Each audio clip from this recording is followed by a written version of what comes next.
welcome. Oh, my producer just called me Lore. John, you keep making mistakes at the end of the day, man. Just kidding. Hello, everyone. I'm Sjokz, joined by Caedrel and Odoamne for the LEC postgame lobby. I feel so bad. Never throw production under the bus. I apologize, John. Hello, Odoamne. Congratulations, 2-0 so far. It's going pretty well, I'd say. Hello, everyone. Happy to be here. But yeah, I mean, 2-0.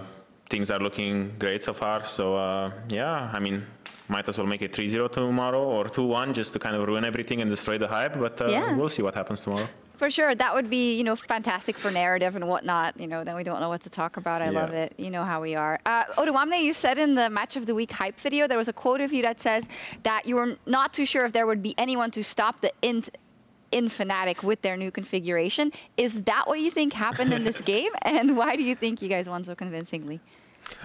Okay, let me just clear this. And my Match of the Week trash talk, well, it kind of ended up trash talk because the question I was asked was really innocent and it was kind of like made into this huge trash talk thing. Well, I mean they made it fine, you know, the trash talk was kind of like sweet. I mean, true, it was really sweet trash talk, but yeah, I mean, Reckless was just always this stone, you know, in Fnatic's like lineup, and there were many times, you know, where we saw like Hilly run it down or Bwipo run it down, and then Reckless just being 10 CS per minute, at least 0 deaths, 5 kills or whatever, and he would just kind of like save it, you know.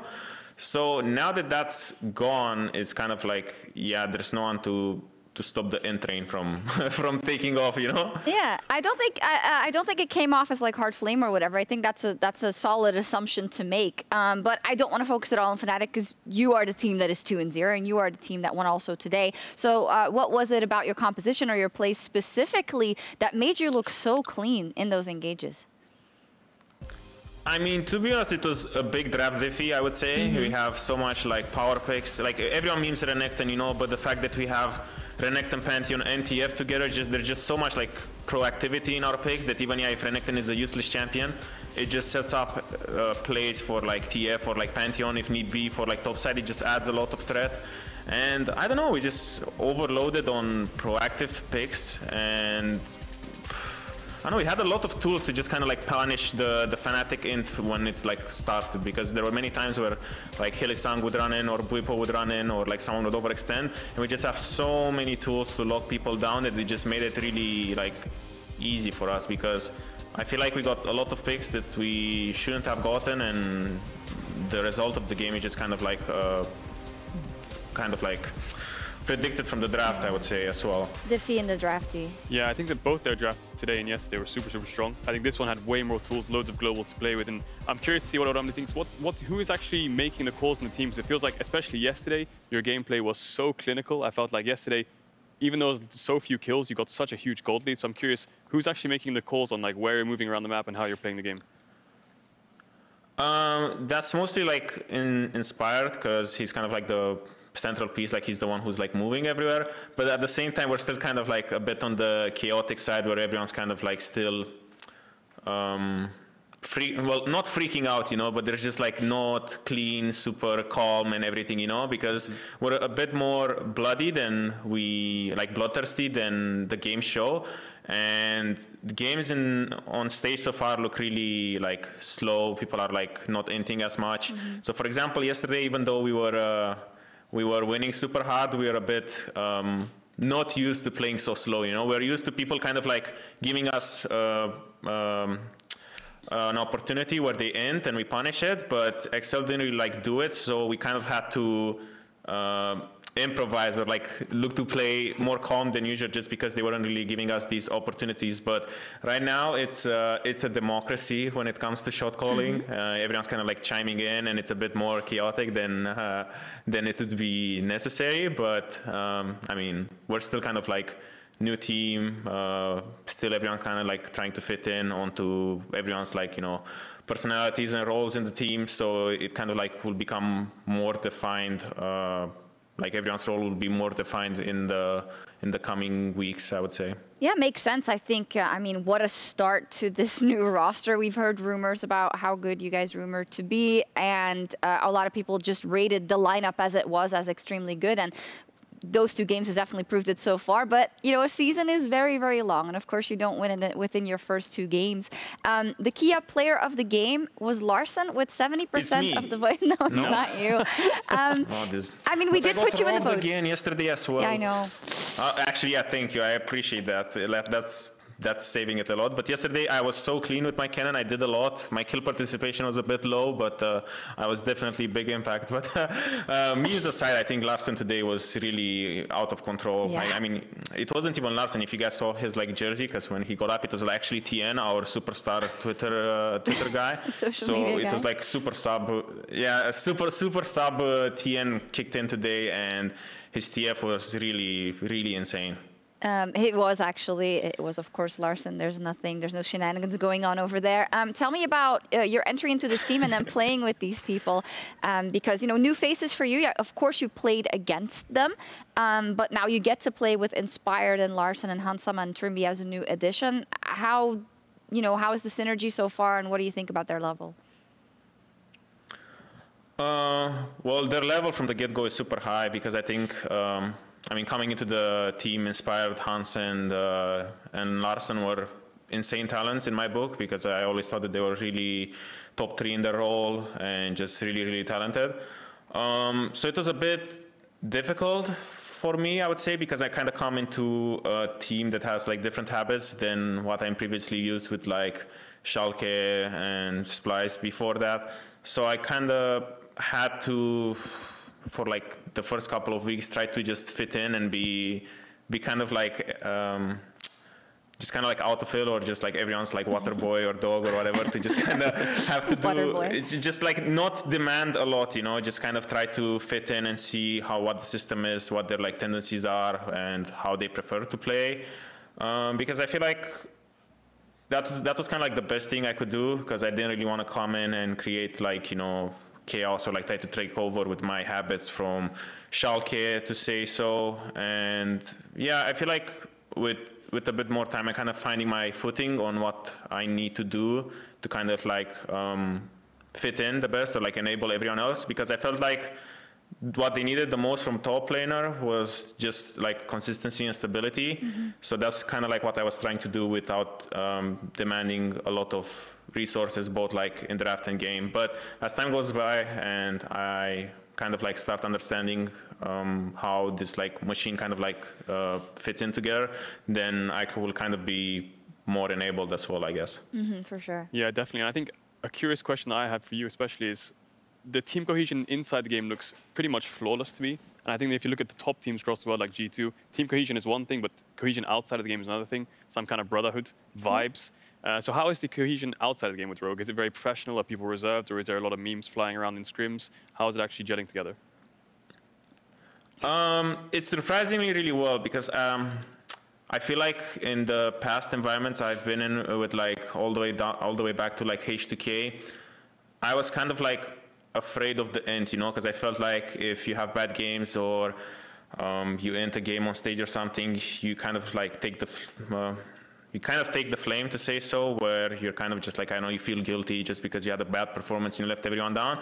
But I feel like the culture here in Rogue, ever since I joined, is that int is int is encouraged.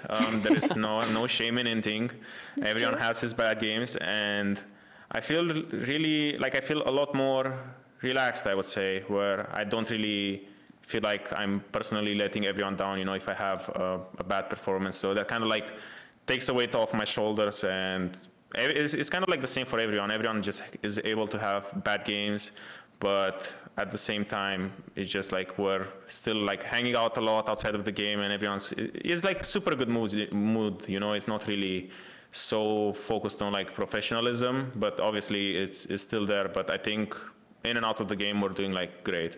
Okay, fantastic to hear. I have to say that from a personal side, I'm also really happy to see you on a team that is doing so well straight from the get-go, and that you really seem to have found your place, and also a way to kind of exert your experience that you have in the scene on some of these newer players. And I wish you all the best with the development of this roster. It's been great so far, and it means that after 2 days, G2 and Rogue are the only undefeated team, so that's gotta feel good, Odoamne, in shared first place so far.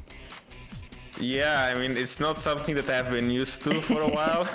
But at the same time, I think in our Sjokz run in 2019, we started like 7-2, and then we missed playoffs, and it was kind of like the reverse miracle run. And who knows, maybe it happens with Rogue as well. But so far, I'm really confident going forward with this lineup. Everything's perfect. So yeah, I guess sky is the limit for us. Yeah, sky is the limit. Of course, there's a thing called the honeymoon phase as well, but we don't need to talk about that yet. You know, as long as you're winning, there's no problem. We might crash after that, but I mean, we need to make things spicy. You know, worst case honeymoon ends, we end, we don't make playoffs, everyone's shocked, and then the memes start flying in. You know, so I mean, memes are important. Anything can happen. Memes are important. True. Memes make everyone's lives better.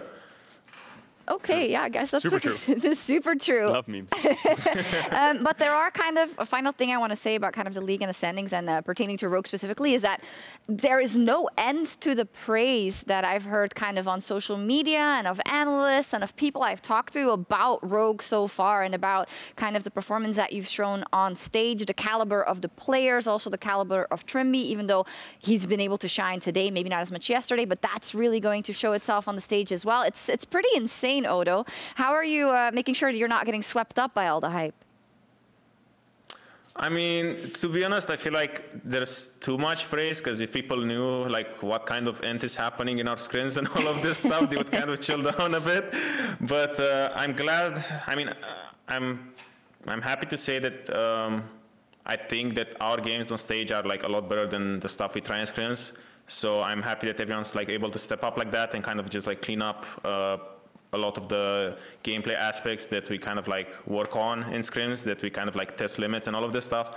So yeah, everyone just kind of like rising to the occasion. Trimby, yesterday didn't really have a great game, but at the same time, it was his first game, and his performance today kind of just like shows that he's not really like gonna be swept under the rug by like other players and all of this stuff. So I think just with time, most of us are just going to get better and better. Yeah, Trimby also smurfed it today, so let's not forget that. Let's also take a moment to preview tomorrow. It is the conclusion of the LEC Super Week. That's right, another day of games. Coverage is starting the same as today at 4:30 p.m. Central European time. Absolutely, I mean, players are always asking for more games, and you get 3 this week. Isn't that great, Odo? Let's see who you're playing. SK Gaming, that could be a spicy one. What are your expectations? They kind of surprised me when they beat Fnatic yesterday, but after we beat Fnatic today, that didn't really like surprise me anymore. I kind of understood why it happened. So now I get like newfound confidence going into the game tomorrow. I think that we have all the tools to beat them, and yeah, hopefully we look at a 3-0 Rogue after week 1. Caedrel? Yeah, I'm just gonna put a point in towards the meta in general, because I think you're either G2 Rogue and you play these playmaking comps and you stomp everyone, you're a middle of the pack team, you try it out and you lose, or you're middle of the pack team and you play team fight. So I'm excited to see how the meta evolves through week 1, week 2. So we'll see how it shakes up the standings. Odo, do you have a rookie that you want us to keep an eye on? Someone you've scouted out in scrims or whatnot that you think is going to crush it this split?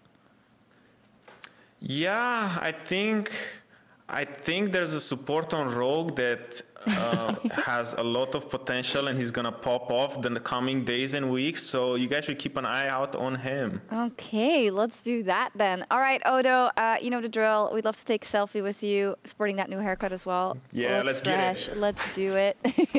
Gonna be accurately socially distanced as well, so I'm gonna have to work on the framing a little bit. Wait, can I do this thing where I put like my hands around you? Wait, how does it work?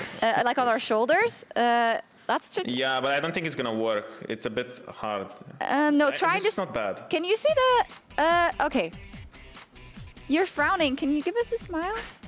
Okay, no, this isn't gonna work. Let's just do a normal one. Okay. Wait, I'm gonna... It's so hard to get everyone in the shot. We did it. We made it. Thank you so much, Odo. Good luck tomorrow. Bye-bye. And that was all from us. Thanks for having me, guys. It was lovely as per usual, and I'm sorry for interrupting you so many times. That's okay. It's because of the latency. It's all good. That was all from us here in Berlin. LCS has already started. It's 100 Thieves versus Immortals right now, and then Cloud9 versus TSM. What a banger. The LEC is back tomorrow with more League of Legends. See you then. Lovely. Lovely. Woo, NA.